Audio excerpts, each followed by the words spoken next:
നേരത്തെ ട്രിഗണോമെട്രിക് റേഷ്യോസും ഇക്വേഷൻസൊക്കെ പഠിച്ചു ഇല്ലേ. ഇനി അതിൻ്റെ ബേസിൽ നമുക്കിവിടെ ഒരു അതുപോലെ തന്നെ പഠിക്കേണ്ട വേറൊരു കാര്യമാണ് ഓരോ ആംഗിളിനും ഏതൊക്കെയാണ് വാല്യൂസ് വരിക. ആ വാല്യൂസ് ഓരോ ആംഗിളിലും ചേഞ്ച് ചെയ്തിരിക്കുന്നുണ്ട്, ഓരോ റേഷ്യോയിലും ചേഞ്ച് ഉണ്ട്. അത് ഏതൊക്കെയാണെന്ന് നമുക്ക് നോക്കാം. ഇതും നമ്മൾ കാണാപ്പാടം ഒന്ന് അറിഞ്ഞിരിക്കേണ്ടതാണ്. ഫുള്ളല്ലെങ്കിലും സൈനെ കോസെ ടേനെങ്കിലും ജസ്റ്റ് അറിഞ്ഞിരിക്കുക. ബാക്കിയൊക്കെ നമുക്ക് അതിൻ്റെ റെസിപ്രോക്കലാന്ന് നമ്മൾ പറഞ്ഞു. എന്താ കൊസീക്ക് സീക്ക് കോട്ടൊക്കെ ഇതിൻ്റെ റെസിപ്രോക്കലാന്ന് പറഞ്ഞു. അപ്പോൾ നമ്മൾ ജസ്റ്റ് സൈനും കോസും ടേനെങ്കിലും എന്താണെന്നൊന്ന് പഠിച്ചിരിക്കാം. ആംഗിൾ എ അപ്പോൾ എന്ന് പറയുന്നത് ഇതാണ് എ എന്ന് ഉദ്ദേശിക്കുന്നിടത്തേക്ക് ഇപ്പോൾ നമ്മൾ 0 വാല്യൂ വരുന്നത്. അപ്പോൾ സൈൻ 0 അപ്പോൾ വേണ്ട 0 ആണ് വന്നത്. എന്താ സൈൻ 0 എന്ന് പറഞ്ഞാൽ 0. അപ്പോൾ സൈൻ എ എന്ന് പറഞ്ഞാൽ എന്താ 30. അപ്പോൾ 1/2 സൈൻ 45 1/√2 സൈൻ 60 √3/2 സൈൻ 90 1. അതുപോലെ കോസ് എ എന്ന് പറയുന്നത് കോസ് 0 എന്ന് പറഞ്ഞാൽ 1, കോസ് 30 എന്ന് പറഞ്ഞാൽ √3/2, കോസ് 45 1/√2, കോസ് 60 1/2, കോസ് 90 1. ഇനി ടാൻ ആണെങ്കിൽ tan 0 0, tan 30 1/√3, tan 45 1, tan 60 √3, tan 90 not define. അത് നമുക്ക് അതിന് വാല്യൂ ഇല്ല. ഇനി ഇതിൻ്റെയൊക്കെ റെസിപ്രോക്കലാണ് ഇവിടെ നമ്മൾ പറഞ്ഞിട്ടുണ്ടല്ലോ. അപ്പോൾ സൈൻ്റെ റെസിപ്രോക്കലാണ് ഏത് കൊസീക്ക് അല്ലേ. അപ്പോൾ നമുക്ക് കൊസീക്ക് നോക്കാം. ഇവിടെ 0 ആണെങ്കിൽ ഇവിടെ നോട്ട് ഡിഫൈൻഡ്. ഇവിടെ 1/2 ആണെങ്കിൽ എന്താ അതിൻ്റെ റെസിപ്രോക്കൽ 2/1 1. ഇവിടെ 1/√2 ആണെങ്കിൽ ഇവിടെ എന്താ √2/1. ഇവിടെ √3/2 ആണെങ്കിൽ എന്താ 2/√3. ഇവിടെ 1 ആണെങ്കിൽ 1 തന്നെ. ഇനി കോസിൻ്റെ ആണ് ഏത് സീക്ക് റെസിപ്രോക്കൽ 1 ആണെങ്കിൽ 1, √3/2 ആണെങ്കിൽ 2/√3, 1/√2 ആണെങ്കിൽ √2, 1/2 ആണെങ്കിൽ 2, 0 ആണെങ്കിൽ നോട്ട് ഡിഫൈൻഡ്. ഇനി ടാനിൻ്റെ ആണ് ഇത് കോട്ട് വരിക അല്ലേ. 0 ആയപ്പോൾ നോട്ട് ഡിഫൈൻഡ്. 1/√3 ആണെങ്കിൽ √3, 1 ആണെങ്കിൽ 1, √3 ആണെങ്കിൽ 1/√3, നോട്ട് ഡിഫൈൻഡ് ആയപ്പോൾ 0. മനസ്സിലായോ? ഈ വാല്യൂസ് നമ്മൾ ഓരോ ആംഗിളിൻ്റെയും നമ്മളിതുപോലെ കാണാപ്പാടം പഠിക്കേണ്ടത് തന്നെയാണ്. അപ്പോൾ നമുക്ക് എന്താണെന്ന് വെച്ചാൽ എളുപ്പത്തിൽ നമുക്ക് പ്രോബ്ലംസ് സോൾവ് ചെയ്യാൻ പറ്റും. ഇനി നമ്മൾ text book NCERT CBSE text book questions ഉണ്ടല്ലോ, എക്സസൈസ് എന്നിട്ട് ക്വസ്റ്റ്യൻസ് ആണ് നമ്മൾ ചെയ്യുന്നത്. ആദ്യത്തെ എക്സസൈസ് എന്ന് പറയുന്നത് 8.1-ൽ 11 ക്വസ്റ്റ്യൻ ഉണ്ട്. അതിലത്തെ ഒന്നാമത്തെ ക്വസ്റ്റ്യൻ നമ്മൾ ക്വസ്റ്റ്യൻ ഓരോന്നും വായിച്ച് ആൻസർ നമ്മൾ എക്സ്പ്ലെയിൻ ചെയ്യുന്നതായിരിക്കും.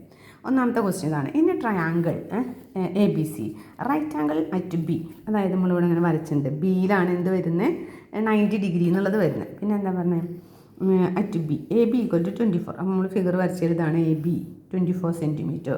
അതുപോലെ എന്താ BC 7 സെൻറ്റിമീറ്റർ. ഇതാണ് BC 7 സെൻറ്റിമീറ്റർ. ഡിറ്റർമിൻ എന്തൊക്കെ കാണണം sine A cos A sine C cos C. അപ്പോൾ നമുക്ക് ആദ്യം നമ്മൾ ഈ ഫിഗർ നമ്മൾക്ക് അവർ പറഞ്ഞതനുസരിച്ച് നമ്മളിവിടെ വരയ്ക്കുക. ഈ വാല്യൂ ആംഗിളുകൾ അടയാളപ്പെടുത്തുക, 90 ഡിഗ്രി അടയാളപ്പെടുത്തുക. നമുക്ക് 2 സൈഡ് കിട്ടിയിട്ടുള്ളൂ നമുക്ക് മനസ്സിലായി. 2 സൈഡ് കിട്ടിയാൽ നമുക്ക് റേഷ്യോ കംപ്ലീറ്റ് ചെയ്യാൻ പറ്റുമോ? ഇല്ല. ഹൈപ്പോട്ടന്യൂസ് കിട്ടിയിട്ടില്ല. പെർപെൻഡിക്കുലറും അഡ്ജസൻറ്റും ഓപ്പോസിറ്റും മാത്രമേ കിട്ടിയിട്ടുള്ളൂ. ഹൈപ്പോട്ടന്യൂസ് കിട്ടിയിട്ടില്ല. അത് കിട്ടണമെങ്കിൽ നമ്മൾ ഏത് തിയറം യൂസ് ചെയ്യണം? പൈതഗോറസ് തിയറം യൂസ് ചെയ്യണം. ഇതാണ് നമ്മുടെ പൈതഗോറസ് തിയറം എന്ന് പറഞ്ഞാൽ എന്താ hypotenuse square equal to base square plus perpendicular സൈഡിൻ്റെ സ്ക്വയർ അല്ലേ. അതായത് AC square equal to AB square plus BC square. AC square equal to AB square plus BC square. AC ആണ് നമുക്ക് കിട്ടേണ്ടത് അല്ലേ. AB തന്നുണ്ട് 24, BC തന്നുണ്ട് 7. അപ്പോൾ 576 49 625. അപ്പോൾ നമുക്ക് AC ആണ് വേണ്ടത്, സ്ക്വയർ അല്ല. അപ്പോൾ സ്ക്വയർ റൂട്ട് ഓഫ് 625 = 25. അപ്പോൾ നമുക്ക് AC കിട്ടിയല്ലോ. ഇത്രയാണ് 25 സെൻറ്റിമീറ്റർ. ഇനി നമുക്ക് കാണാൻ പറഞ്ഞിരിക്കുന്നത് എന്താണ് സൈൻ എ. ഇതാണ് എ എന്ന് പറയുന്നത് അല്ലേ. ഇതിനെ സംബന്ധിച്ച് സൈൻ എന്ന് പറഞ്ഞാൽ നമുക്കറിയാം എന്താണ് ഓപ്പോസിറ്റ് സൈഡ് ബൈ ഹൈപ്പോട്ടനസ്. ഈ ആംഗിളിനെ സംബന്ധിച്ച് ഓപ്പോസിറ്റ് ഏതാ ഇതാണ് അല്ലേ. അപ്പോൾ BC/AC ഇതല്ലേ ഹൈപ്പോട്ടന്യൂസ്. BC/AC അപ്പോൾ എത്രയാണ് 7 ഇവിടെ എത്ര കിട്ടി നമുക്ക് 25. 7/25. ഇനി എന്താ കോസ് എ കാണാൻ പറഞ്ഞിട്ടുണ്ട്. സൈനെ കണ്ടിട്ട് കോസ് എ കാണാം. കോസേനെ സംബന്ധിച്ച് ഇതാണ് അഡ്ജസൻറ്റ് സൈഡ് അല്ലേ. അപ്പോൾ 24 / 25. ഇനി അതുപോലെ എന്താ സൈൻ സി. അപ്പോൾ ആംഗിൾ ഇങ്ങോട്ട് മാറി. ഈ സീനെ സംബന്ധിച്ച് ഏതാണ് ഓപ്പോസിറ്റ് ഇതാണ് അല്ലേ. അപ്പോൾ എന്താ വരിക 24 ഹൈപ്പോട്ടന്യൂസ് 25 തന്നെ. കോസ് സി എന്ന് പറഞ്ഞാൽ ഇതിനെ സംബന്ധിച്ച് അഡ്ജസൻറ്റ് ഏതാ 7. കോസ് എന്ന് വെച്ചാൽ എന്താ അഡ്ജസൻറ്റ് ബൈ ഹൈപ്പോട്ടന്യൂസ് ആണ്. അപ്പോൾ 7/ ഹൈപ്പോട്ടന്യൂസ് ഏതാ 25. ഓക്കെ, ഇതാണ് അതിൻ്റെ ആൻസർ. മനസ്സിലായല്ലോ. അതുപോലെ നമ്മുടെ രണ്ടാമത്തെ ക്വസ്റ്റ്യൻ ഇവിടെ കാണുന്നുണ്ട് നമ്മൾ. ഇൻ ഫിഗർ ഫൈൻഡ് എന്നിട്ട് 10p - കോട്ട് r. അപ്പം നമുക്ക് എന്താ എന്നിട്ട് ഫിഗർ തന്നിട്ടുണ്ടെന്ന് പറഞ്ഞാൽ ഇതാണ് നമ്മുടെ ഫിഗർ തന്നിരിക്കുന്നത്. അപ്പോൾ എന്താ PQR. Q എന്ന് പറയുന്നതാണ് ഇവിടെ എന്ത് 90 ഡിഗ്രി തന്നിരിക്കുന്നത്. 2 സൈഡ് തന്നിരിക്കുന്നത് ഏതൊക്കെയാണ്? ഈ പെർപെൻഡിക്കുലറും തന്നിട്ടുണ്ട്, ഹൈപ്പോട്ടന്യൂസ് തന്നിട്ടുണ്ട്. അപ്പോൾ നമ്മൾ പറഞ്ഞു നമുക്ക് ട്രിഗണോമെട്രി കാണേണ്ടതെങ്കിൽ 3 സൈഡ് വേണം. അപ്പോൾ ഈ QR എന്നുള്ളത് നമ്മൾ കണ്ടുപിടിക്കണം. അത് ഏത് ഉപയോഗിക്കും? പൈതഗോറസ് തിയറം തന്നെ യൂസ് ചെയ്യണം. പൈതഗോറസ് തിയറം ഉപയോഗിച്ച് നമുക്ക് അറിയാം എന്താ PR² എന്ന് പറയുന്നത് എന്താ PQ² + QR² ആണ് അല്ലേ. അപ്പോൾ നമുക്ക് കാണേണ്ടത് ഇവിടെ ഏതാ QR ആണ്. അപ്പോൾ നമുക്ക് കാണേണ്ടത് QR² അപ്പോൾ QR² എന്ന് പറഞ്ഞാൽ അത് PR നിന്ന് ഇത് മൈനസ് ചെയ്യുക, ഇതിന് ഇങ്ങോട്ട് കൊണ്ടുപോകുക. PR² - PQ². അപ്പോൾ 13² - 12². 169 - 144 25. നമുക്ക് കണ്ടത് വെറും QR ആണ്. സ്ക്വയർ റൂട്ട് കണ്ടു 5 സെൻറ്റിമീറ്റർ. അപ്പോൾ ഇവിടെ നമുക്ക് എത്ര കിട്ടി? 5 സെൻറ്റിമീറ്റർ കിട്ടി ഇല്ലേ. നമുക്ക് കണ്ടത് എന്താ tan P cot R. tan P ആണ് ആദ്യം കണ്ടത്. അപ്പോൾ ഇതിനെ സംബന്ധിച്ച് tan എന്ന് പറഞ്ഞാൽ എന്താ ഓപ്പോസിറ്റ് ബൈ അഡ്ജസൻറ്റ്. ഓപ്പോസിറ്റ് ഇവിടെ ഇതാണ് കിട്ടിയത്. എത്ര? 5/12. cot R. ആറിനെ സംബന്ധിച്ച് എന്താ ടാനിൻ്റെ റെസിപ്രോക്കലാണ് അല്ലേ. അപ്പോൾ ഓപ്പോസിറ്റ് ബൈ അഡ്ജസൻറ്റ് വരെ അഡ്ജസൻറ്റ് ബൈ ഓപ്പോസിറ്റ്. അപ്പോൾ ഇവിടെ എത്ര വരിക? നമുക്ക് അവിടെ കിട്ടിയത് 5 ആണ് അല്ലേ. 5/12. അപ്പോൾ അതിൽ നിന്ന് അത് മൈനസ് ചെയ്യാനാണ് പറഞ്ഞിരിക്കുന്നത്. അപ്പോൾ 5/12 - 5/12 = 0. മനസ്സിലായില്ലേ ഇതെങ്ങനെ കിട്ടിയെന്നുള്ളത്?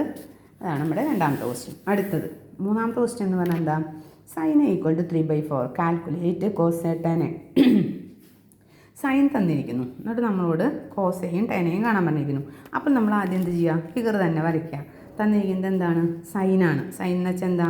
എനെ സംബന്ധിച്ച് സൈൻ എന്ന് വെച്ചാൽ എന്താ? ഓപ്പോസിറ്റ് സൈഡ് ബൈ ഹൈപ്പോട്ടന്യൂസ് ആണ്. ഓപ്പോസിറ്റ് സൈഡ് നമുക്ക് തന്നിട്ടുണ്ട് എത്രയാണ്?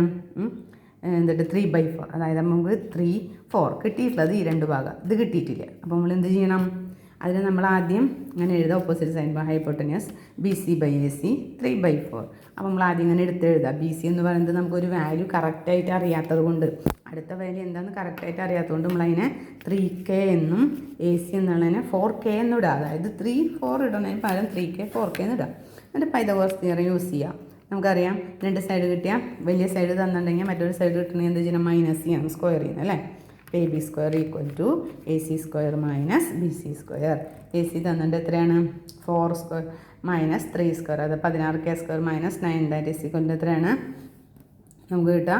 7K² ആണ് മൈനസ് ചെയ്യുമ്പോൾ കിട്ടുക. പക്ഷെ നമുക്കത് റൂട്ട് മാറ്റണം. അപ്പോൾ സ്ക്വയർ മാറ്റണം. അപ്പോൾ AB = √7K². അതായത് √7K.